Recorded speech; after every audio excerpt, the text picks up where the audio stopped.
Did Thailand really have more elephants than cars? A bedtime story about Thailand's lost giants. Chapter 1. When Thailand moved on elephant feet, the question arrived on a quiet evening in northern Thailand. The sky was turning orange. A warm breeze drifted through the rice fields. Somewhere nearby, a rooster crowed even though sunset was approaching. A dog stretched beneath a wooden house. Smoke from cooking fires rose gently into the fading light. Daniel sat on a wooden bench outside a small village shop. He had been traveling through Thailand for several weeks, not as a tourist searching for beaches, not as a photographer chasing perfect pictures, but as a curious traveler searching for stories hidden beneath everyday life. Stories most visitors never notice. The shop owner, an elderly man named Prasert, poured tea into 2 metal cups. The village was quiet, peaceful, the kind of place where time seemed to move slower. Daniel opened his notebook. He had filled dozens of pages already. Questions, observations, conversations, memories. Then he asked something unexpected. Did Thailand really once have more elephants than cars? The old man looked up. For a moment he didn't answer. Instead, he watched a pickup truck drive slowly past the shop. The vehicle disappeared around the bend in the road. Silence returned. Then the old man smiled. "Yes," he said. Daniel blinked. "Really?" Prasert nodded. There was a time when seeing an elephant was normal. He pointed toward the road, and seeing a car was an event. The answer surprised Daniel. Today, Thailand seemed full of vehicles. Cars, motorcycles, buses, delivery trucks, taxi vans. Traffic filled the roads of Bangkok day and night. Even small villages had motorcycles parked outside nearly every house. The idea that elephants once outnumbered automobiles felt impossible. Yet the old man's expression suggested he was completely serious. "When I was young," Prasert continued, "people did not talk about cars. What did they talk about? Elephants." The old man laughed softly. Back then, elephants were everywhere. Daniel quickly wrote the words down. Elephants were everywhere. The sentence stayed with him.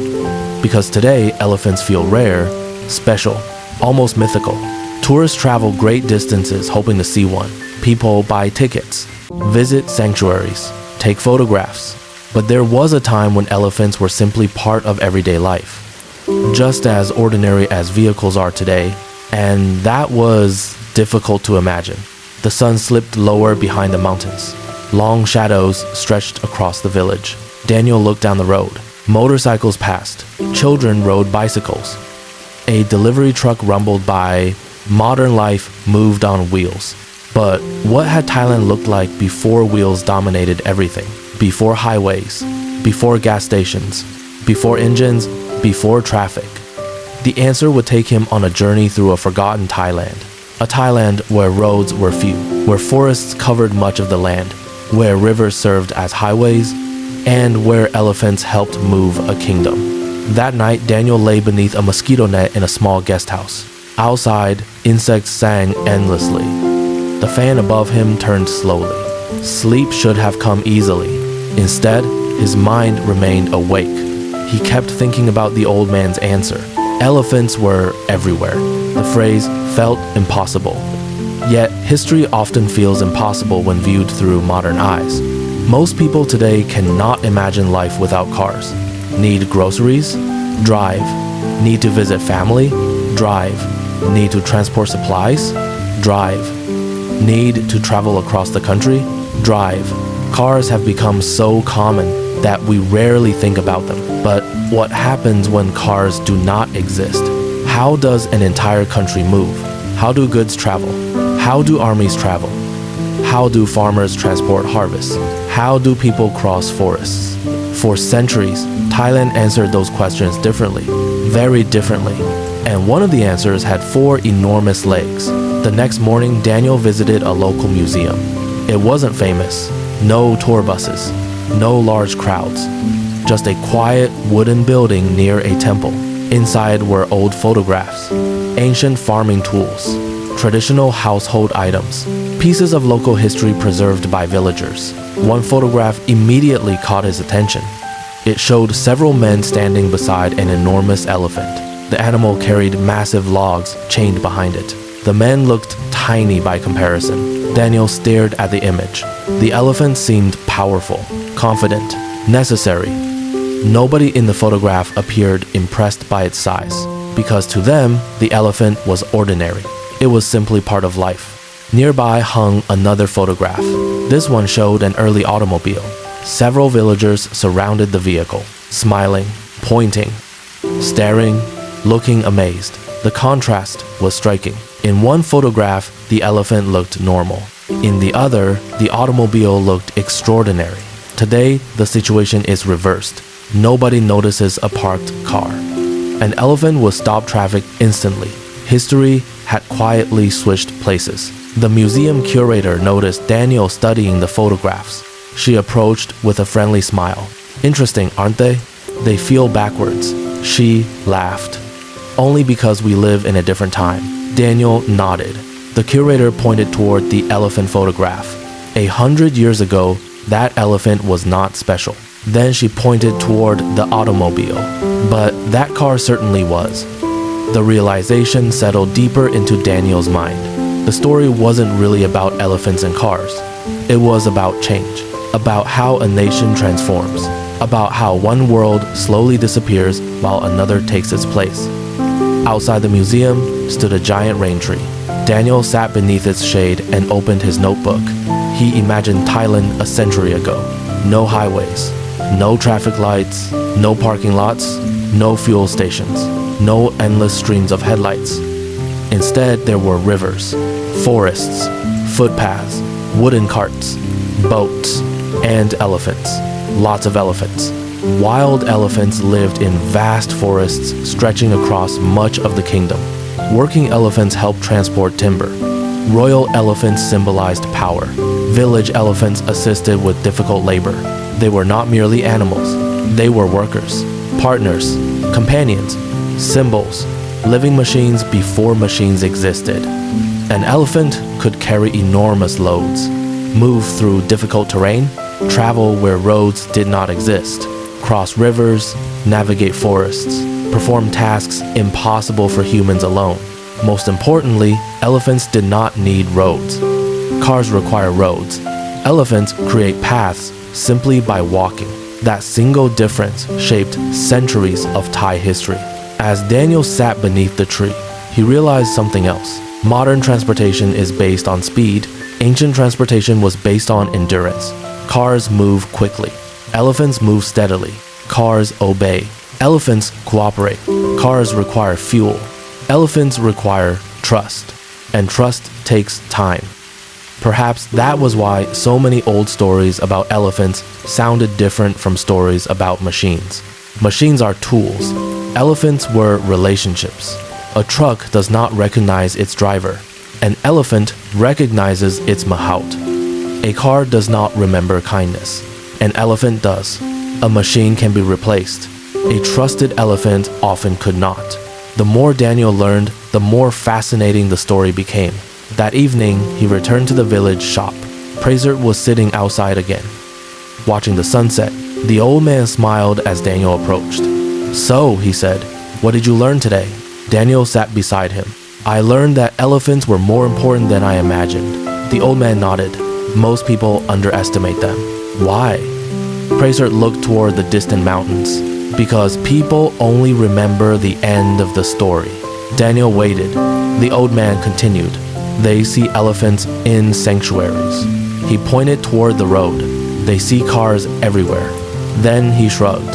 "So they assume it was always this way." The village grew quieter as evening settled. Birds disappeared into the trees. The sky darkened. The old man spoke again. "When I was a boy, some roads became rivers during the rainy season." Daniel listened carefully. Cars couldn't pass, but elephants could. The old man smiled. Elephants did not care about muddy roads. Daniel imagined it. Thailand before modern infrastructure. Thailand before paved highways. Thailand before convenience. A country where strength often mattered more than speed. And among all living creatures, few were stronger than elephants. The stars slowly appeared overhead, one by one. The village lights glowed softly. The conversation drifted into silence. Finally, Daniel opened his notebook.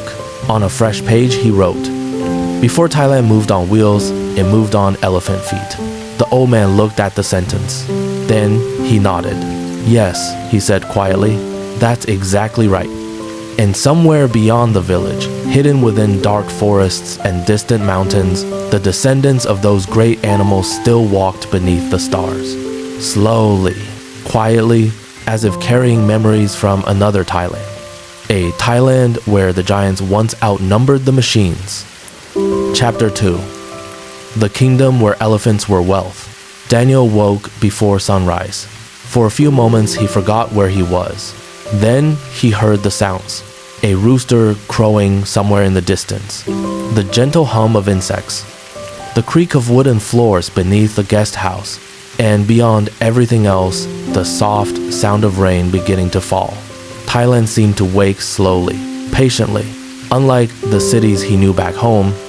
In London, mornings often arrived with alarms, engines, and rushing footsteps. Here, mornings seemed to unfold naturally, as if the world had all the time it needed. Daniel sat by the window and watched the rain drift across the rice fields. His thoughts returned immediately to elephants. The previous evening, Uncle Brassard had said something Daniel couldn't stop thinking about. People only remember the end of the story. The more he considered those words, the more he realized how true they were. Most people today see elephants as symbols, beautiful animals, tourist attractions, conservation projects, but there had once been a time when elephants were something much more practical, something much more valuable. In old Siam, elephants were wealth, not symbolic wealth, real wealth, the kind that could determine a family's future, the kind that could strengthen a kingdom, the kind that could change history. That morning, Daniel decided to visit a nearby temple known for its historical murals. The temple sat on a hill overlooking the valley. Golden roofs gleamed beneath the cloudy sky. Ancient trees surrounded the grounds. The place felt timeless, as if centuries existed side by side. Inside one of the buildings, colorful paintings covered the walls. Scenes from Thai history, religious stories, royal ceremonies, battles, daily life. And everywhere Daniel looked, elephants, large elephants, small elephants, royal elephants, war elephants, processions of elephants, white elephants. The animals appeared so often that they seemed inseparable from the nation's story. An elderly monk noticed Daniel studying the murals. The monk approached slowly. His face carried the calm expression of someone who had spent many years observing the world. "You are interested in elephants?" Daniel smiled. "Very much." The monk nodded. "Then you are studying Thailand." The answer surprised him. Elephants in Thailand are that connected? The monk looked toward one of the murals. It showed a king seated atop an enormous elephant. Soldiers surrounded him. Banners waved overhead. The elephant was never just an animal, the monk said. It was power. Daniel stared at the painting. Power. The word lingered. Because in the modern world, power often comes from technology, money, industry, machines. But centuries ago, power looked very different. A king with many elephants possessed something precious: transportation, labor, military strength, prestige, status, influence, and perhaps most importantly, respect. The monk pointed toward another mural. This one depicted a white elephant. Its skin seemed almost luminous. Its appearance immediately caught Daniel's attention. "I've heard about white elephants," he said. The monk smiled. "Many people have. Why were they so important?" The monk paused before answering. "Because some questions deserve patience. In Thailand, white elephants were considered sacred, rare, auspicious. Their discovery was believed to bring honor and good fortune to the king. The possession of white elephants became associated with royal legitimacy and greatness. Kings did not simply own white elephants. White elephants elevated a king's status. They strengthened the symbolic connection between ruler and kingdom." Daniel listened carefully. The idea felt unusual to modern ears. Yet every culture measures value differently. Some societies valued gold, others valued land, Others valued ships. In old Siam, elephants represented a form of wealth unlike anything modern people experience. The monk smiled gently. You see cars everywhere now. Daniel nodded. But imagine a world where roads barely existed. The monk pointed toward the valley below. Forests stretched toward distant mountain. Now imagine trying to move goods across that landscape. Daniel immediately understood. In a country of rivers, forests, hills, and muddy trails, elephants were not luxuries. They were solutions. Living solutions. The monk continued. An elephant could carry heavy loads. Yes, it could cross difficult terrain. Yes, it could work for decades. Daniel nodded again. The monk smiled. Then imagine how valuable that animal becomes. The answer was obvious. Extremely valuable. The temple bell rang softly in the distance. For a moment, neither man spoke. Rain tapped gently against the roof. The atmosphere felt peaceful, reflective. Daniel realized something. Today, we often think of wealth as numbers on screens. Bank accounts, stocks, investments, digital records. But for much of human history, wealth was physical, visible, tangible, land, animals, resources, tools, and among the most valuable resources in old Siam stood the elephant. When Daniel left the temple, the rain had stopped. The world smelled fresh, clean, alive. He followed a narrow road toward a nearby historical center. Along the way, he passed rice fields shining beneath the morning sun. Farmers worked slowly in the distance. Water buffalo stood quietly in flooded paddies. The landscape seemed peaceful now, but centuries earlier, it had been far wilder. Much of Thailand was covered by forests, dense forests, ancient forests. Forests large enough to hide entire herds of elephants. Today, most people think of elephants as rare. But long ago, they were common enough to influence nearly every aspect of life. Trade, transportation, agriculture, construction, military campaigns, royal ceremonies, even diplomacy. The historical center occupied a former government building. Inside, Daniel found old documents and photographs. One display immediately caught his attention. It explained how elephants had once been carefully recorded by the state, not unlike valuable assets. The records described ownership, location, training, usage. The more Daniel read, the clearer the picture became. Elephants were economic resources, strategic resources, national resources.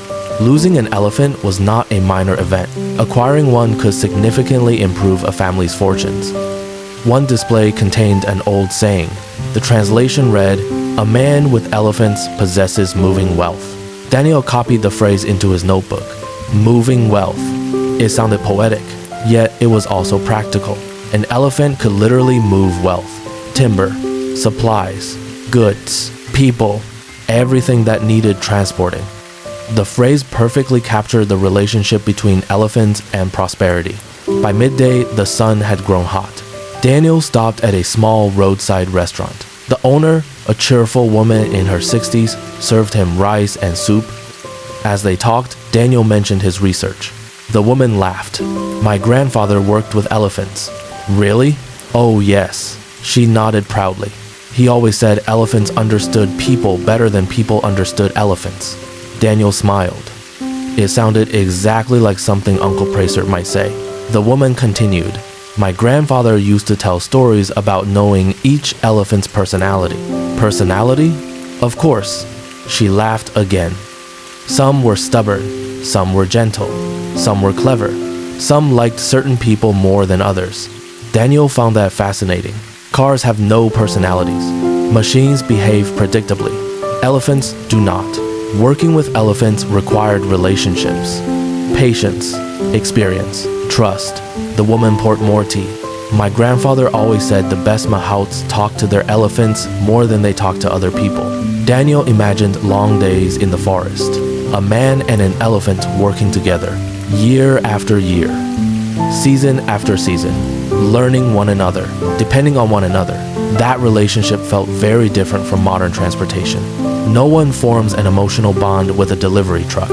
but many Mahouts formed lifelong bonds with elephants.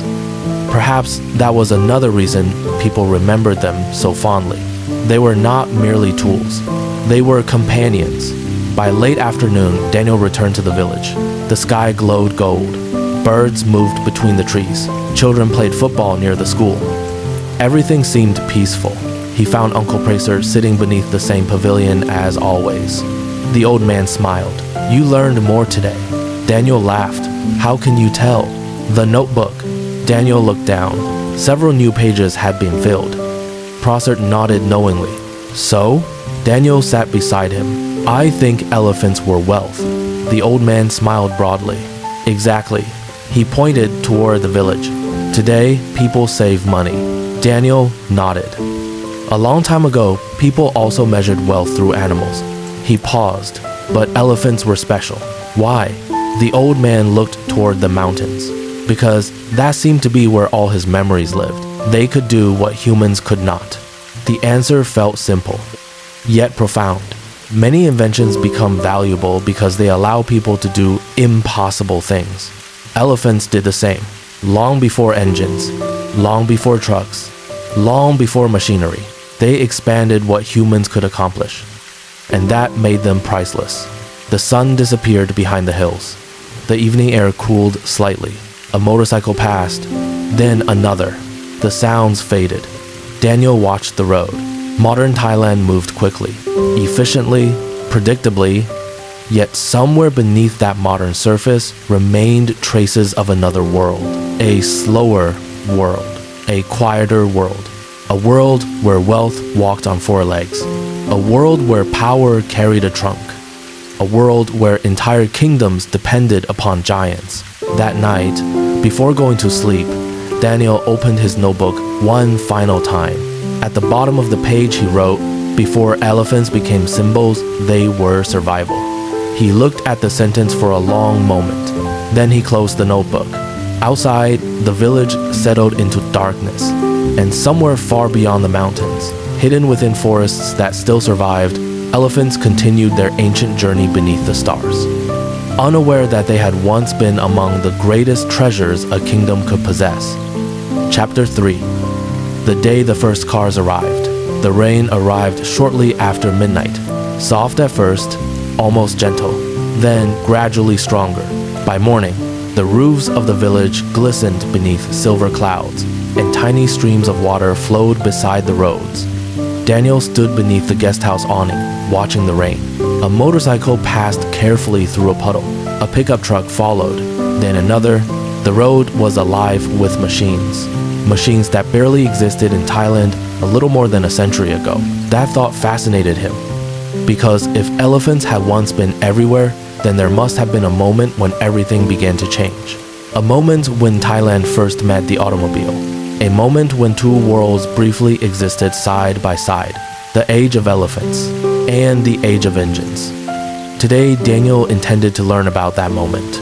After breakfast, he traveled to a provincial archive recommended by the museum curator. The building itself was old, a mixture of colonial and Thai architecture. High ceilings, wooden shutters, long corridors.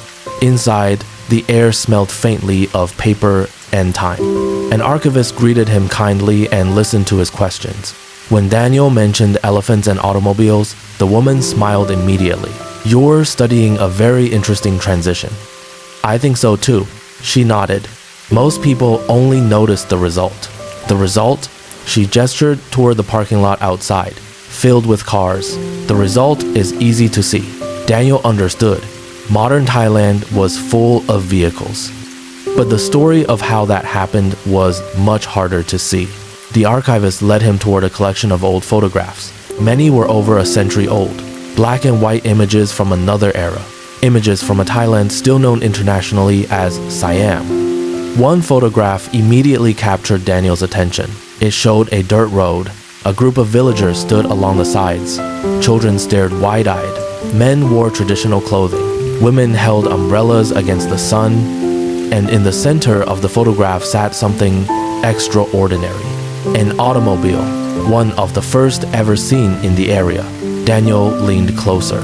The people in the photograph looked fascinated, as though they were witnessing something from the future, which, in a way, they were. The archivist smiled.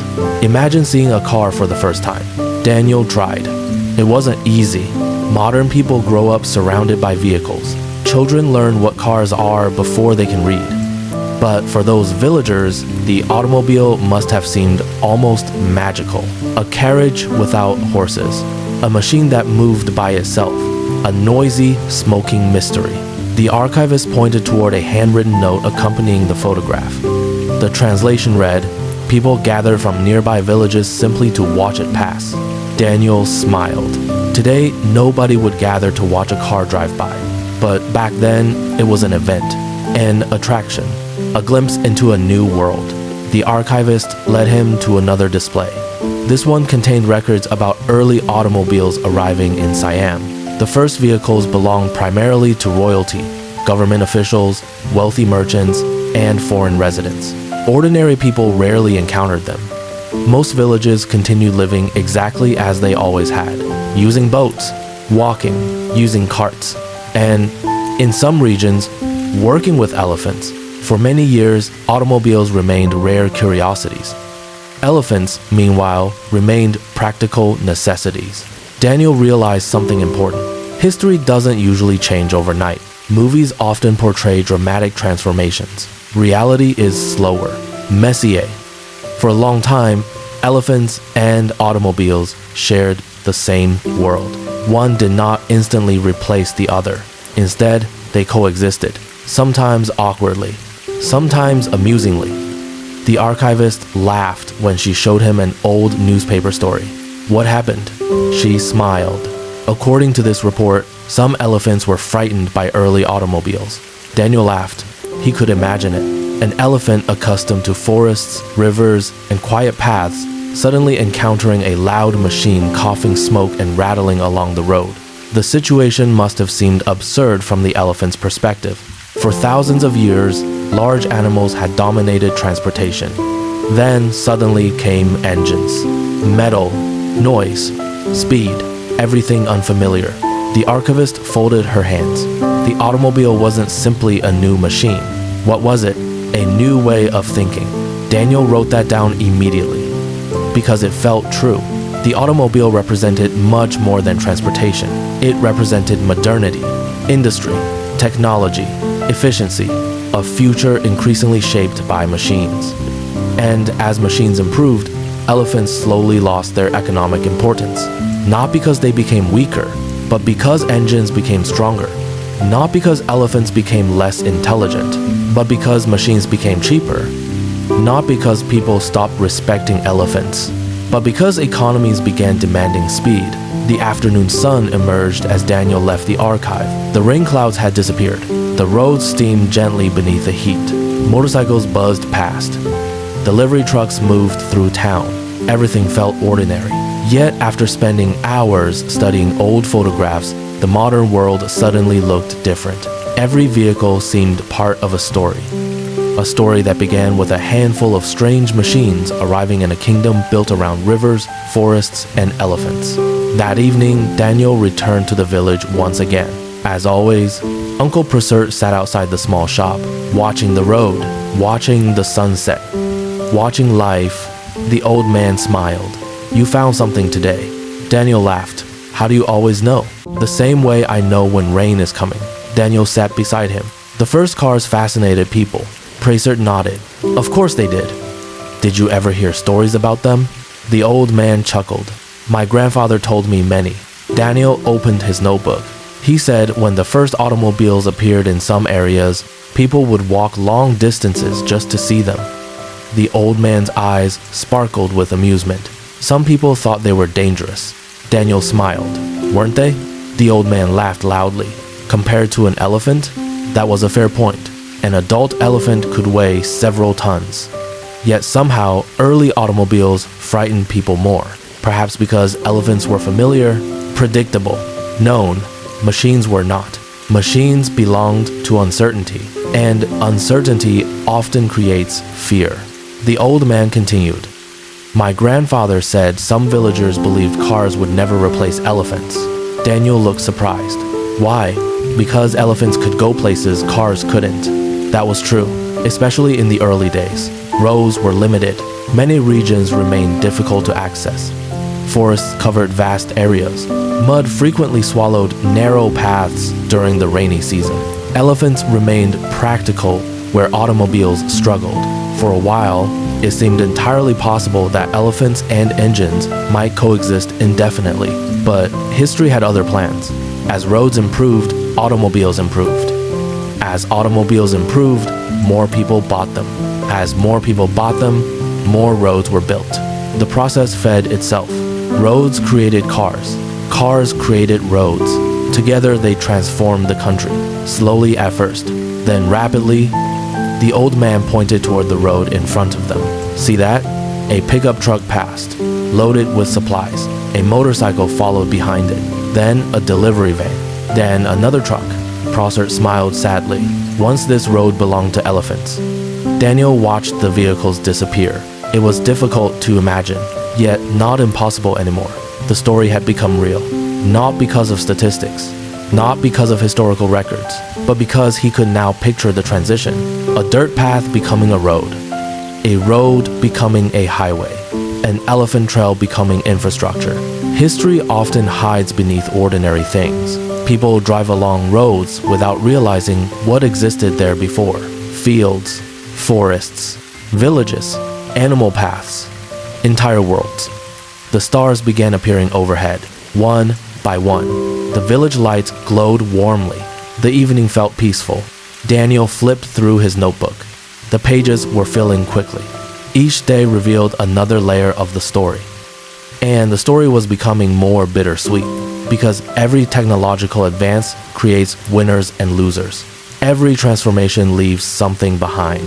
Automobiles brought extraordinary benefits: speed, connectivity, economic growth, mobility, opportunity, yet they also marked the beginning of a long decline in the practical importance of elephants.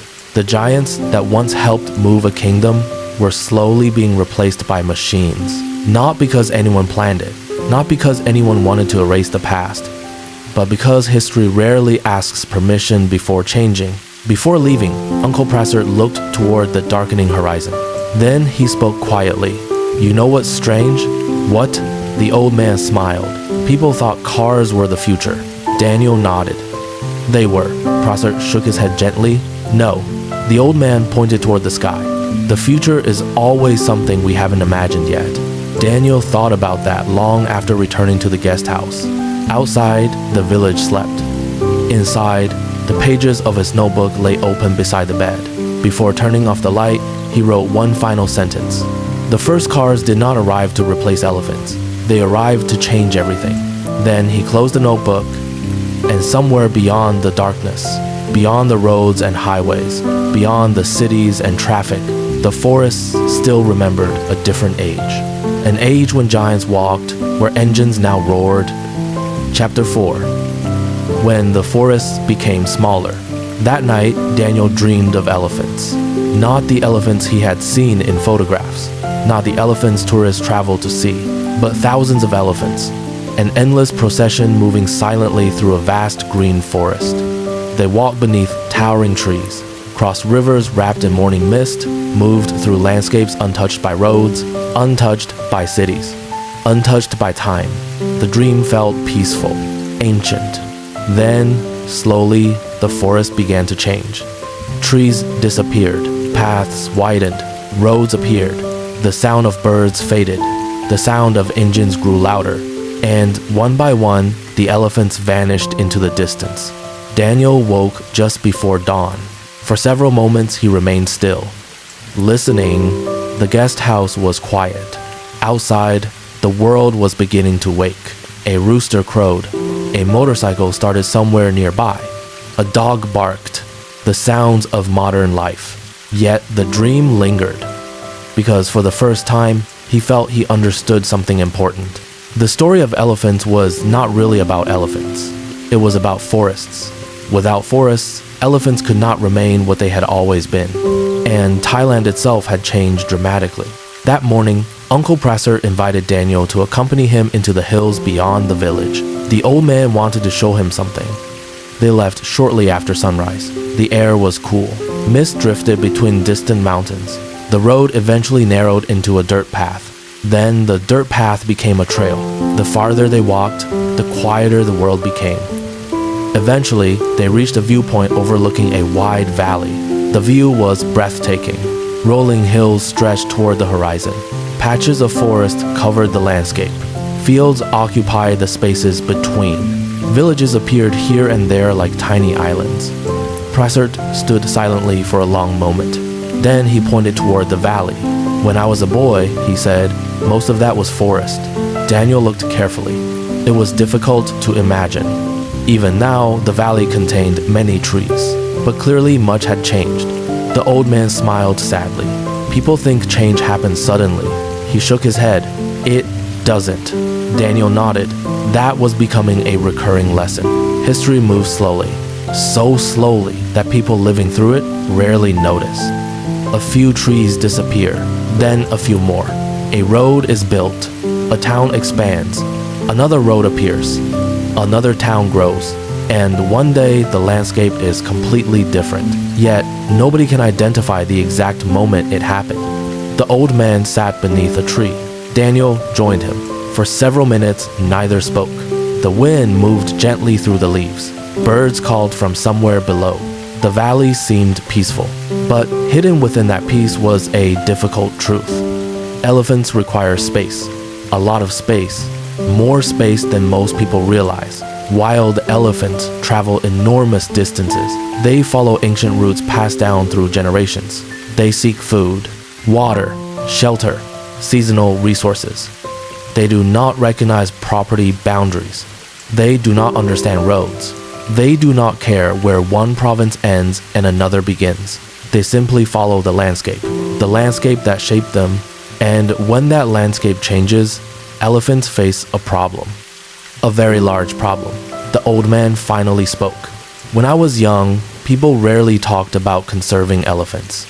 Daniel looked surprised. Why not? Because there were many. The answer felt strangely familiar. Humans often assume abundant things will remain abundant forever. Forests, animals, fish, water, clean air. When something seems endless, few people worry about losing it, until one day it no longer seems endless. The old man continued. Most people believed elephants would always be here. Daniel looked toward the hills. The assumption sounded reasonable. After all, elephants had existed in Thailand for thousands of years. Empires rose and fell. Kingdoms changed. Wars came and went, yet elephants remained. Why would anyone assume that would change? The answer, Daniel realized, was simple. Because nobody expected change to happen so quickly. By midday, they reached a small community near the edge of a protected forest. There, they met a retired forestry officer named Somchai. His family had lived near forests for generations. When Daniel explained his research, the old man smiled knowingly. You are trying to understand what happened. Yes, Somchai nodded. Then he pointed toward the forest. Everything begins there. They sat beneath the shade of a large tree while birds moved through the canopy overhead. Somchai spoke slowly, thoughtfully, as though each memory deserved care. When I was young, forests felt endless. Daniel had heard that phrase before. Endless. People often describe the past that way. The sea seemed endless. The fish seemed endless. The wildlife seemed endless. The forests seemed endless. And yet few things are truly endless.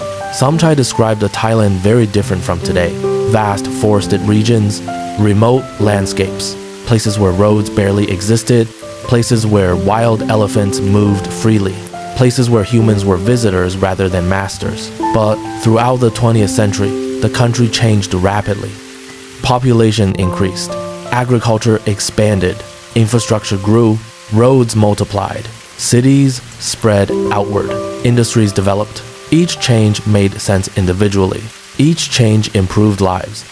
Each change helped the nation modernize. Yet together they gradually transformed the environment. Not through malice, not through hatred, simply through growth. The most powerful force in history is often not destruction. It is expansion. By afternoon, Daniel understood why chapter 4 felt heavier than the previous chapters. The first chapters had been about strength, wealth, adventure, progress. But this chapter was about consequences. Every gain carries a cost. Every transformation leaves something behind. Elephants had once thrived, partly because Thailand possessed enough forest to support them. As those forests shrank and fragmented, elephants faced challenges no previous generation had encountered. The animals themselves had not changed. The world around them had. That evening, Daniel and Uncle Prasert began walking back toward the village. The setting sun painted the hills gold. The forest glowed softly. For a moment, the landscape looked timeless, ancient, unchanged. Yet Daniel now knew better. Every landscape contains history. Visible history, invisible history. Layers upon layers of stories. Some written by people, others written by nature. As they walked, Prasert pointed toward a distant ridge. My father once told me he saw wild elephants there. Daniel looked. The ridge seemed far away, covered in trees, peaceful. How many? The old man smiled, enough that nobody bothered counting. Daniel felt a quiet sadness, not overwhelming sadness, not despair, just the melancholy that often accompanies history. The realization that every generation loses something and gains something. The world becomes different, never entirely better, never entirely worse, simply different. Back in the village, evening settled gently. Lights appeared in windows. Children returned home. Motorcycles buzzed along the roads. Televisions flickered behind open doors. Life continued. Modern life. Comfortable life. Connected life. A life made possible by many of the changes described throughout the day. Daniel sat outside the guest house watching darkness arrive. He thought about roads. Roads connected communities, created opportunity, supported education, supported healthcare, supported commerce. Roads improved lives. Yet roads also divided habitats, changed migration routes, introduced new challenges. The same road could represent progress for humans and difficulty for wildlife. History rarely provides simple heroes and villains. Instead, it offers trade-offs, compromises, consequences. As the stars appeared overhead, Daniel opened his notebook. He reviewed everything he had learned. The elephant had once symbolized power, then labor, then tradition. Now it symbolized something else, responsibility. Because once people understand what has been lost, they face a new question. What should be protected? The answer mattered, not only for elephants, but for forests, rivers, wildlife, and future generations. The old stories were not merely stories about the past. They were instructions for the future. Before going to sleep, Daniel wrote one final sentence beneath the day's notes. The elephants did not leave the forest. The forest left the elephants. He stared at the words for a long moment. Then he closed the notebook. Outside, the village settled into silence. And somewhere beyond the mountains, hidden among the remaining forests of Thailand, wild elephants continued their ancient journey beneath the moonlight, following paths older than roads, older than cities, older than memory itself, still searching for a world that once seemed endless. Chapter 5. The Giants That Never Truly Left. The final morning of Daniel's journey arrived quietly. No dramatic sunrise, no grand revelation, just another ordinary day in Thailand. The sky brightened slowly above the village. Birds sang from the trees. A motorcycle passed down the road. Someone opened a shop. Someone swept a porch. Someone prepared breakfast. Life continued exactly as it always had, and somehow that felt appropriate. Because the story Daniel had been following was never really about the past. It was about continuity, about how the past continues living inside the present, even when most people no longer notice it. He sat outside the guest house with a cup of coffee and opened his notebook. The pages were almost full. 5 days earlier, he had arrived with a simple question. Did Thailand really once have more elephants than cars? Now the question seemed much larger, much deeper. The answer was no longer just a statistic. It was a doorway into understanding how an entire nation had transformed. Across the road, Uncle Praser appeared as usual. The old man carried a small bag of fruit from the market. He waved. Daniel smiled. Some things, he thought, were wonderfully predictable. A few minutes later, they sat together beneath the familiar pavilion. The same place where the journey had begun. The same wooden bench. The same road. The same mountains in the distance. Only Daniel had changed. "You're leaving today," Uncle Praser said. Daniel nodded. "Yes." The old man smiled. "Then have you found your answer?" Daniel looked down at the notebook, then toward the road. Cars passed occasionally. Motorcycles passed more often. The sounds of modern Thailand surrounded them. Yet now he could imagine something else beneath those sounds. Something older. The slow footsteps of elephants. The rustle of forests. The creak of wooden saddles. The voices of mahouts. The rhythm of a different world. "Yes," Daniel finally said. "I think I have." The old man nodded. "Good." But before Daniel could continue, a pickup truck stopped near the shop. A local man stepped out carrying supplies. He greeted Uncle Praser, exchanged a few words, then drove away. The entire interaction lasted less than 2 minutes. Daniel watched the truck disappear, and suddenly he understood something. That brief moment represented more than transportation. It represented a century of change. The truck carried goods quickly, efficiently, reliably, a task that once might have required elephants, carts, boats, or many days of travel. Modern Thailand had achieved extraordinary things: improved healthcare, improved education, improved infrastructure, improved connectivity. Millions of people benefited from these changes every day. The story of automobiles was not a story of villains replacing heroes. It was a story of progress, real progress. Yet progress always asks a question. What do we preserve while moving forward? That question felt more important than ever. The old man seemed to sense Daniel's thoughts. People sometimes talk as if the old days were better. Daniel nodded. "I've noticed that." Praser smiled. The old days had problems too. The answer felt refreshingly honest. Many people romanticize the past. They imagine simpler times, better times, golden ages. But reality is usually more complicated. The past contains beauty and hardship, wisdom and mistakes. The old man pointed toward the village clinic. "When I was young, reaching a hospital could take hours." Daniel followed his gaze. Today, transportation made healthcare far more accessible. Roads saved lives. Vehicles saved lives. Modernization saved lives. History was never as simple as choosing elephants or automobiles.